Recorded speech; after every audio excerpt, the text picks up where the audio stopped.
game. We obviously conceded, which then Euro gets a forearm smash in the back of his head, and then they score the first goal. So didn't decide to overturn that decision. So that was a big moment in the game.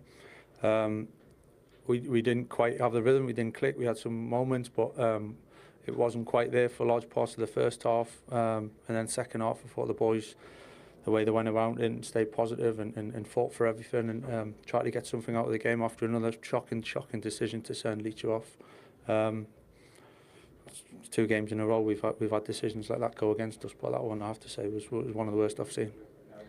The intensity of the rivalry between Manchester United and Leeds United once again erupted into controversy, as a dramatic Premier League encounter was overshadowed by a highly disputed VAR decision that has left fans, players, and pundits divided. With the match reaching its decisive moments, Manchester United were pushing relentlessly for a late equalizer. The atmosphere was electric, the pressure immense, and every touch carried significance. Then came the moment that would define the game. A United attacker appeared to be brought down inside the penalty area following what looked like a clear and clumsy challenge from a Leeds defender. Instantly, players appealed, the crowd roared, and anticipation built around what seemed like an inevitable penalty decision. However, to the disbelief of many, the referee waved play on. Attention quickly turned to VAR, the system introduced to eliminate clear and obvious errors. As replays flashed across screens, the incident appeared, to many viewers, to meet the threshold for a foul. Yet after a brief check, VAR chose not to overturn the on-field decision,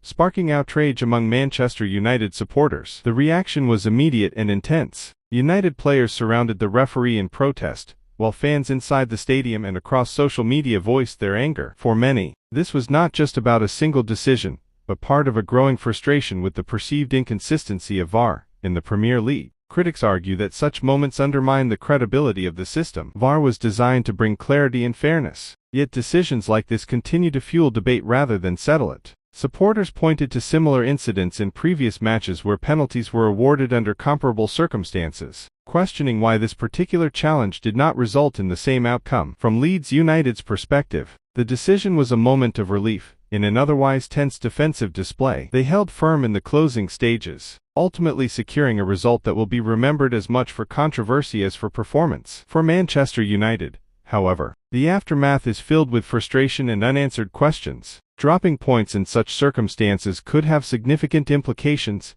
in a tightly contested league campaign. More importantly, it has reignited calls for greater transparency in how VAR decisions are made and communicated. As debates continue to rage, one thing is clear: the role of VAR in modern football remains as contentious as ever. And in matches as fiercely contested as Manchester United versus Leeds United, moments like this don't just influence results, they leave lasting scars on the narrative of the game.